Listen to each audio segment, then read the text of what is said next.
차원 축소에 대해서 설명하도록 하겠습니다. 먼저 차원 축소를 이제 이 NLP 관점에서 살펴보면은 텀 다큐멘트 매트릭스 같은 경우는 텀의 개수가 굉장히 많기 때문에 굉장히 고차원의 데이터고, 그 다음에 많은 이제 엘리멘트들이 0인 스펄스한 그런 데이터다라고 할 수 있습니다. 그래서 이러한 데이터를 차원을 축소를 통해서 조금 더 효율적으로 계산을 할 수 있고, 어떤 태스크들을 수행을 할 때 그런 를 수행할 때 그런 품질을 향상시킬 수 있다라는 장점이 있습니다. 그래서 차원 축소는 대표적으로 이제 피처 셀렉션과 피처 익스트랙션 두 가지 방법이 있고, 피처 셀렉션 같은 경우는 현재 변수에서 일부 변수를 선택을 하는 걸 피처 셀렉션이라고 하고, 익스트랙션이라고 하는 거는 현재 변수를 조합을 해서 새로운 변수를 만들어서 차원 축소를 하는 방법론을 의미를 합니다.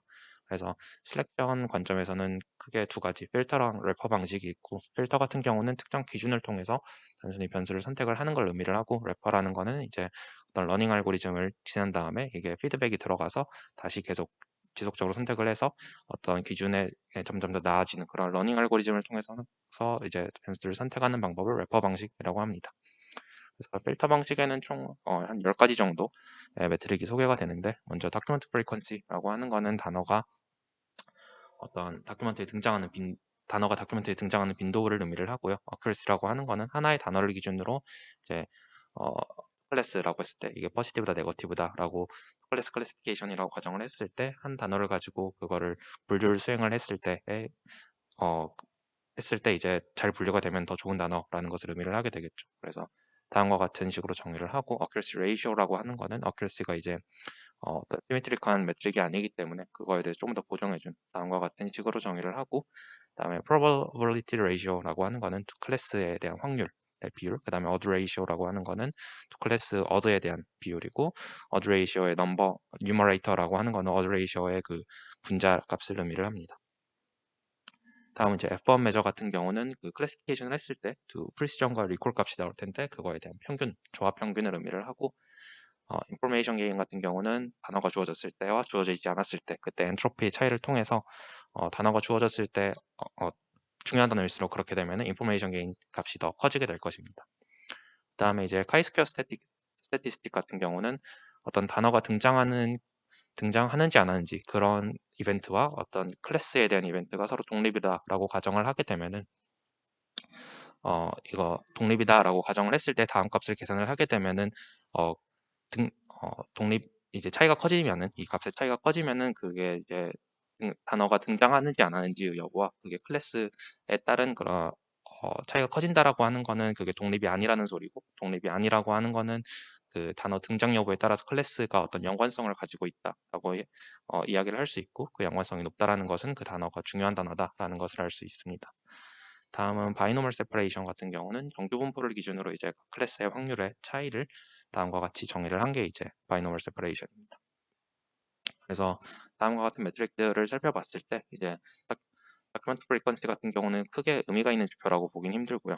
그다음에 다음과 같은 지표들은 이제 시미트릭하지 않기 때문에 좋은 지표다라고 보기는 어렵고, 이제 인포메이션 게인이나 카이스퀘어 같은 경우가 일반적으로 사용하기 괜찮고 이제 좋은 지표다라고 볼 수 있습니다. 그래서 다음과 같은 다큐멘트 다큐멘트 매트릭스가 있을 때 이거를 각각의 매트릭에 대해서 계산을 하면 다음과 같이 계산을 할 수 있습니다.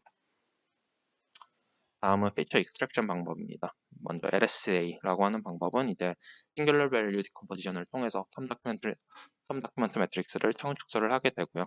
기존의 매트릭스가 이제 M 차원이라고 했을 때 그거를 싱귤러 밸류 디컴포지션을 통해서 상위 K개의 싱귤러 밸류만 활용을 해서 그 매트릭스를 어프록시메이션을 하게 되면은 기존의 M 차원을 M보다 더 작은 어떤 K개의 차원으로서 표현을 할 수 있게 됩니다.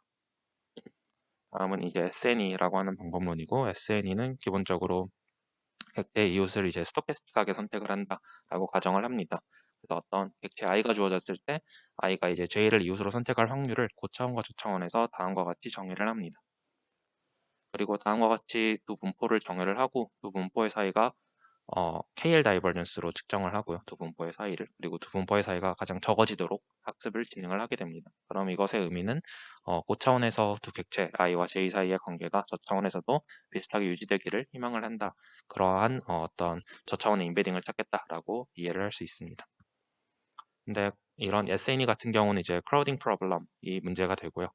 SNE 같은 경우는 기본적으로 가우시안 분포를 사용을 하기 때문에, 근데 가우시안 분포는 꼬리가 두텁지가 않아서 이제 적당히 떨어진 거랑 좀 더 멀리 떨어진 그런 데이터를 좀 정확하게 구별을 하지 않아서 좀 이렇게 저차원에서 뭉치는 경향성이 발생을 하게 됩니다.